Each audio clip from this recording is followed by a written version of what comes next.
Guys, not in front of the camera. Come on,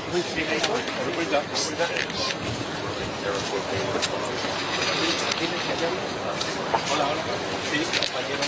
Down in front, camera guys.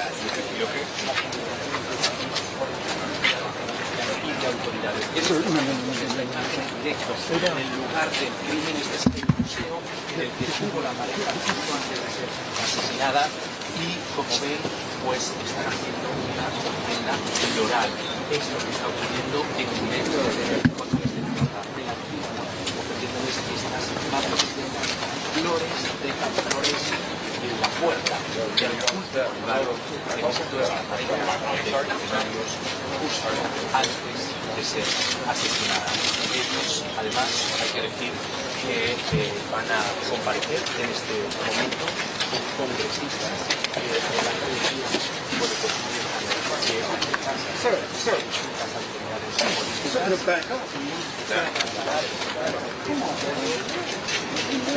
Good morning. I'm Congresswoman Debbie Wasserman Schultz. I represent the 25th Congressional District in South Florida. It's hard to find the words that brought us here today.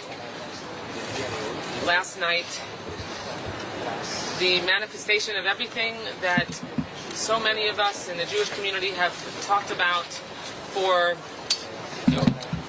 an increasing crescendo of years now, that the hate and bile that has resulted in vicious anti-Semitism, anti-Semitic attacks across the country, some just scrawls on street corners and buildings, others attacks on Jews who are simply walking in their communities with identifiably Jewish insignia or attire, and vitriolic online anti-Semitic hate. We have all repeatedly, and leaders across our community have, and allies of ours have repeatedly expressed that eventually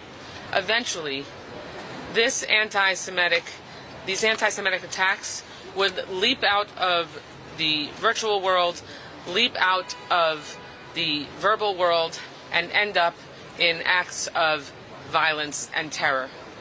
Well, last night, that is what happened here at the Capitol Jewish Museum. This was an event that was being hosted by American Jewish Committee that brought together young diplomats and young professionals of all faiths to focus on interfaith, multicultural dialogue and bringing people together. When leaving that event, Sarah Milgrim and Yaron Lischinsky, a couple who were Israelis, Sarah was an American, that worked for the Israeli embassy, were gunned down at point-blank range in cold blood because they were Jewish, because they were associated with the Israeli embassy, because they were targets of hate. Yaron was a devout Christian, Sarah was Jewish, and they were due to be engaged next week in Jerusalem. As a member of Congress and we all employ so many young professionals, this entire city would collapse without the expertise and brilliance of the young professionals that help make sure that my colleagues and I here and senior officials across this city are able to help make sure that this country can run effectively and can thrive. We could not do our work without them. And as a Jewish mother of young Jewish professionals, my first thought was that could easily have been any of my kids or any of my staff.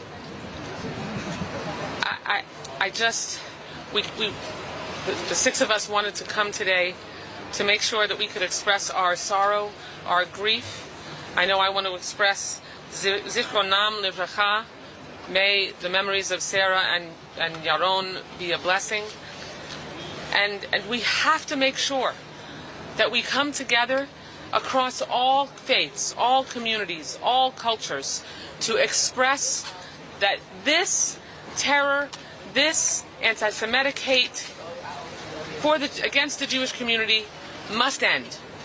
And we are a community that has consistently stood with other communities when hate is directed at them.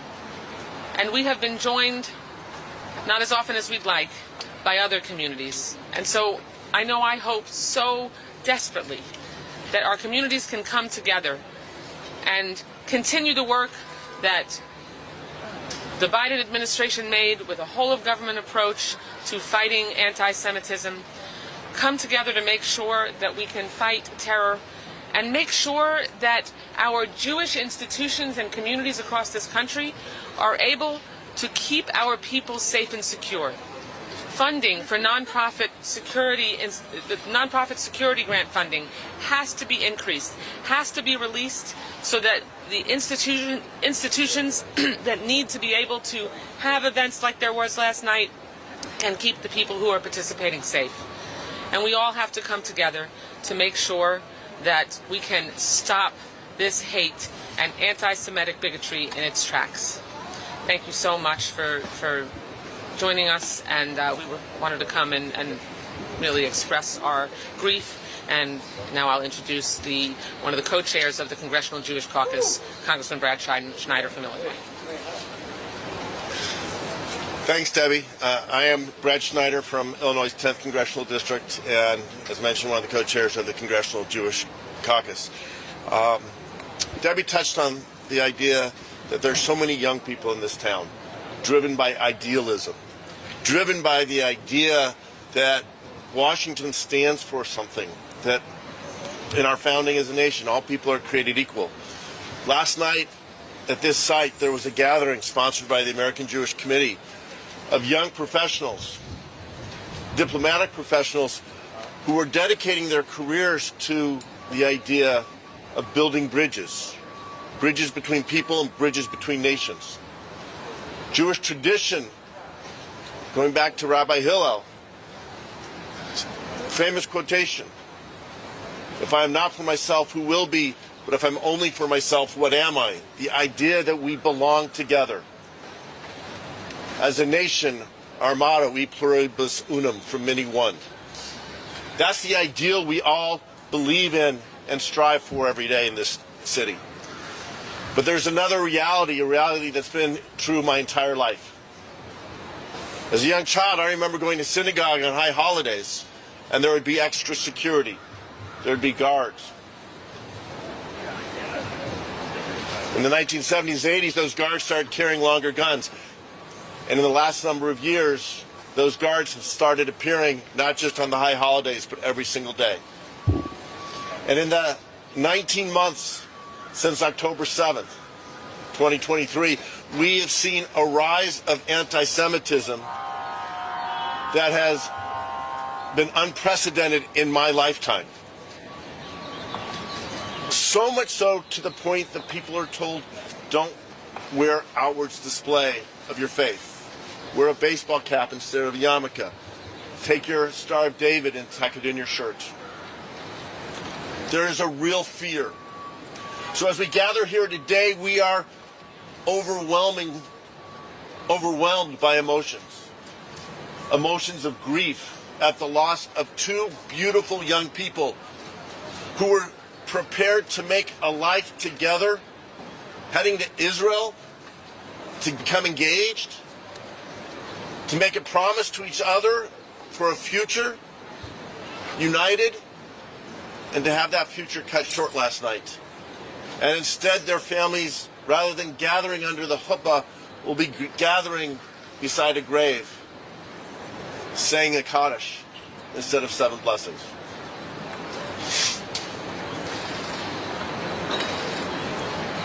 We have grief, we have fear, but we're not surprised at what happened, and we are not going to back down. The resolve of all of us standing here, the resolve of every American Jew, the resolve of Jews around the world is that we will hold on to who we are with pride and defiance. We know our place is in this city, in this country, for us within the governing halls of the United States, and we will not let anyone tell us we don't belong. We are overwhelmed with the grief for two beautiful souls. But we must be inspired by their spirit and their example. They were here last night participating in a program about reaching out. That is who they are. That is how they will be remembered. We're here today to mark their murder, to express our sorrow. But we must stand to ensure their memory is always a blessing. We cannot let their death be in vain. We must stand up against hate, against anti-Semitism, against efforts to divide people, and instead make sure we work to unite people. Thank you very much. It's now my honor to turn over to my colleague, Jamie Raskin. I'm Jamie Raskin. I represent Maryland's 8th District, which is Montgomery County, Maryland, just next door. We've come to express our sorrow, our horror, our shock, and our outrage at the grievous anti-Semitic murder of these two beautiful young people.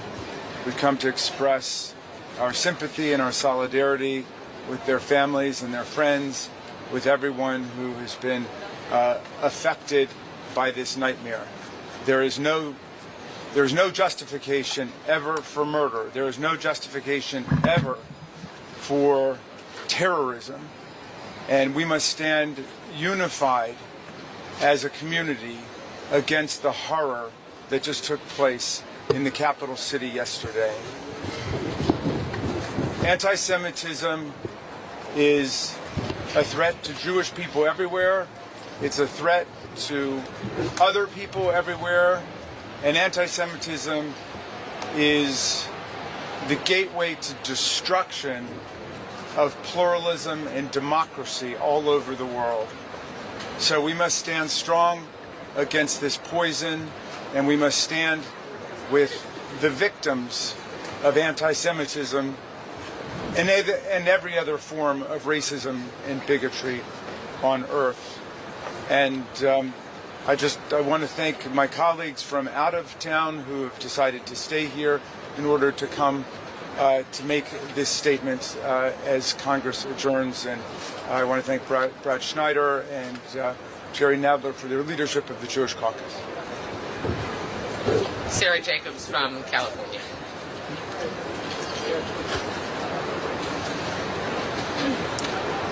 Like my colleagues, I'm horrified by the murder of Yaron and Sarah.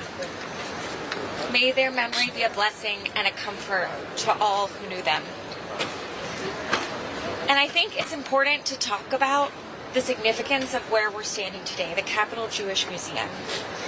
Because this museum serves as a hub for Jewish life, for Jewish community here in DC, for preserving and celebrating the rich history and culture and contributions of Jewish communities. It's a space for building community, creating dialogue, and education, which is so needed to address the enduring stereotypes and misconceptions about the Jewish community. A shooting like this took lives from us. It's also meant to scare us.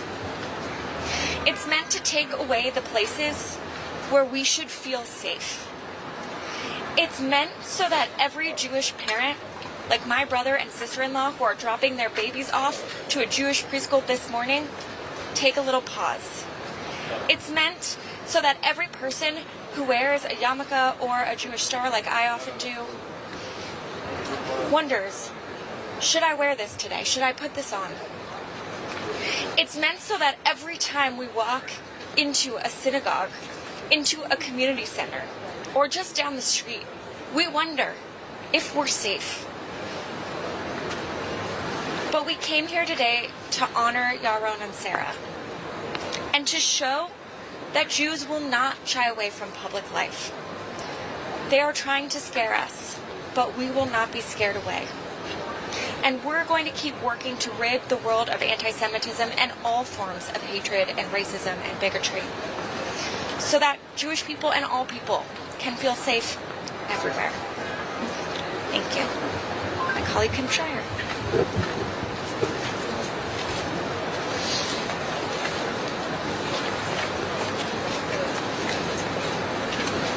Thank you for being here. I'm Kim Schreier. I represent sort of the middle of Washington State. And I am here with my Jewish colleagues, also in mourning and in sympathy with the families of Yaron and Sarah, who just came to an event last night, an event that any of us could have been at, and were gunned down because of either their religion or nationality, by someone who didn't know anything about them, but targeted them for that reason. And it's a reminder. I mean, every time we start to feel safe and take a breath and feel like we're okay in this country, something happens. Tree of Life Synagogue. This absolute tragedy. And I think about, well, that's the reason that my son, since preschool, has been going to a synagogue with guards at the door, where you have to talk to somebody at the gate just to get into the parking lot. And these experiences are meant to scare us, but they're also meant as a reminder that these last 50 years have been kind of a break from thousands of years of anti-Semitism, that it's not gone, that it's been reborn since October 7th of 2023, and that we're all worried. And when it happens to one group, it means really no group is safe.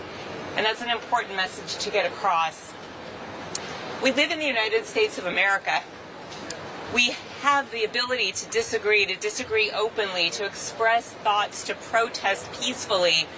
And political violence and hate crimes are never, ever the answer. And that just adds to the grief that we're all feeling right now for Yaron and for Sarah and for their families. Thank you. Councilwoman Laura Friedman from California. Hi, I'm Laura Friedman and I represent parts of Los Angeles.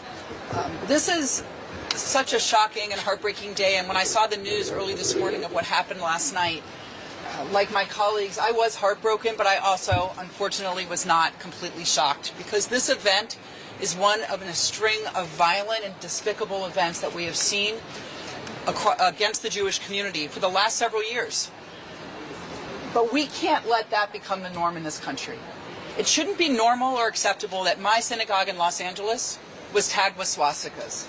It can't be normal that my 11-year-old goes to Hebrew school on Sunday and has to have an armed guard open the door to protect a bunch of 10 and 11-year-olds.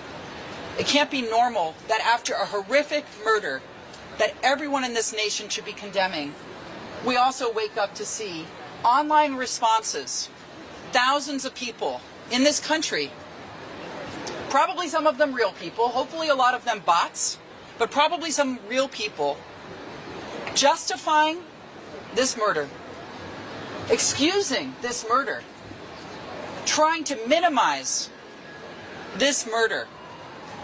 That should be unacceptable to everyone in this nation. Because if, like me, if you believe that America is a place where everyone is welcome and everyone should be able to practice their religion freely, if, like me, you believe that everyone in this country should feel safe, regardless of their political views, their sexual orientation, their religion, or their race, if your religion commands you to welcome a stranger in a strange land, if you believe in law and order, if you're any of those things, if those are your values, there's no way that you could justify or minimize this horrific murder or any anti-Semitic event. And we have got to, as people who hold those values as Americans, push back on the violent rhetoric that we see on the extremes in this nation. The extremist movements that we see that choose to take individuals and put them into groups that they feel are lesser than or are unwanted, and refuse to see the humanity and the Americanness behind every single individual in this country. We all have a responsibility to push back on the conspiracy theorists among us who, in the case of anti-Semitism, choose to underlie their conspiracy theories with ancient anti-Semitic tropes about the Jews being controllers of media, controllers of capital, controllers of opinion. And whenever those opinions creep into the discourse online or in person, all of us have a responsibility, Jew and non-Jew, to say, no, that's not who we are as Americans, that's not who we want our nation to be. That we want a different kind of America. Because what we're seeing now is completely unacceptable, and everyone should be standing up to reclaim the soul of this country. Thank you. And that, I think, we'll take questions.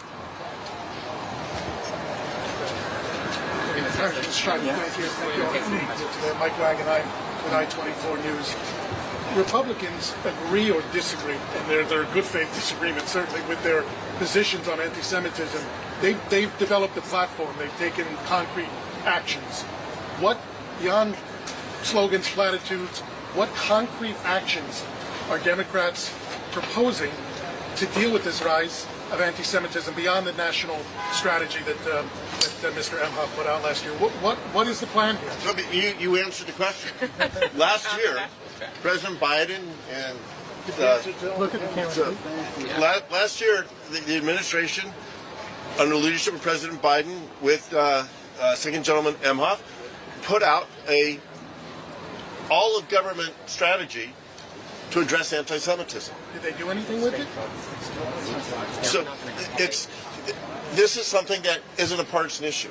Democrats and Republicans need to work together to stand up against anti-Semitism whenever it rises, from wherever it rises, and be clear that there is no room for hate in our country, that we will welcome all people into our country who believe in the ideals defined in our Declaration of Independence and our Constitution. And we've been working with that. We have a bipartisan task force fighting anti-Semitism that goes back to 2014. So it's. Can I? Yeah, I'd love to jump in and add. As a senior member of the Appropriations Committee, I can run through a list for anyone who would like to know what Democrats have attempted to do. I want to just make sure that it's understood that we're here to express grief and to express our outrage about the death of the murder of two young, incredibly beautiful people who had their whole lives ahead of them, and that this hate has to stop. And so let's show you how we can stop anti-Semitism in its tracks. We need to all come together to increase the funding for the Office of Civil Rights in the Department of Education.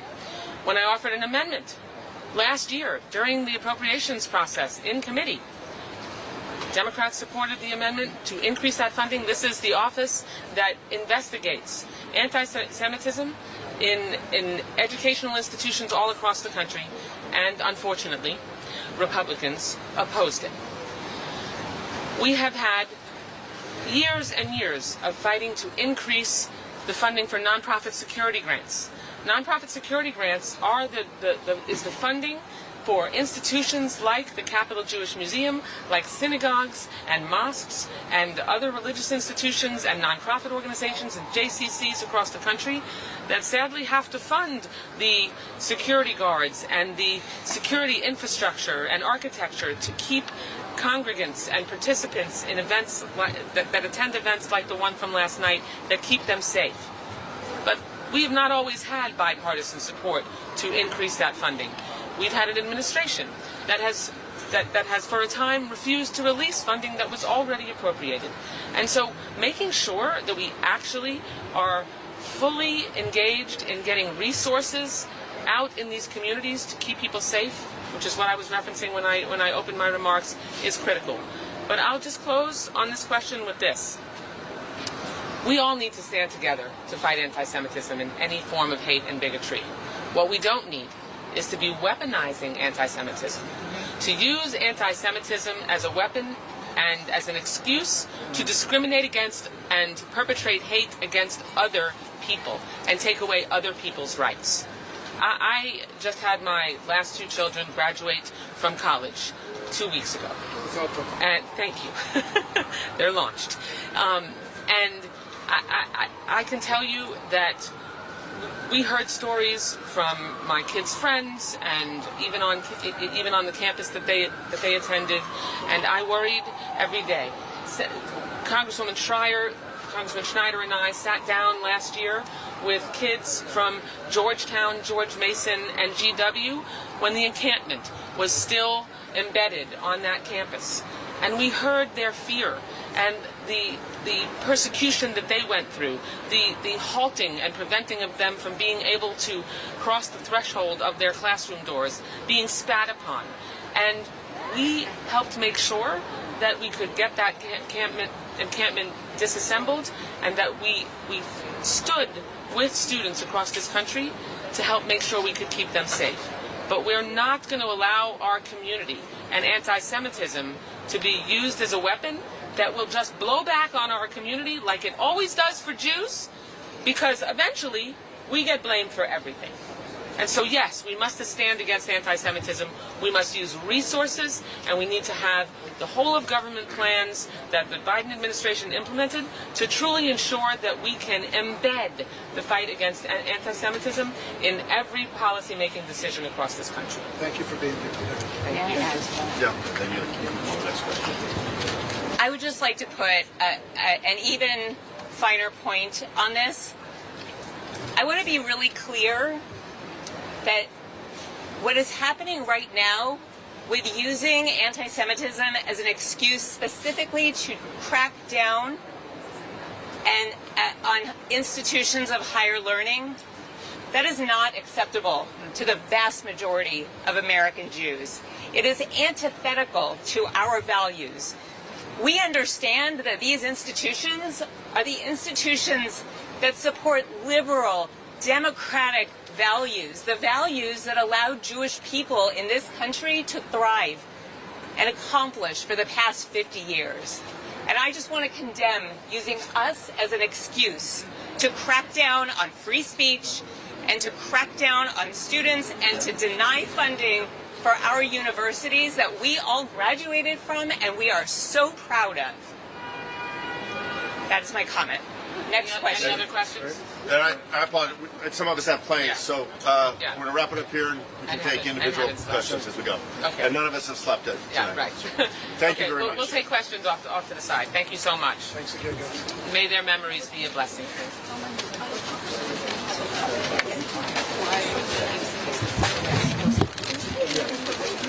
Calvin.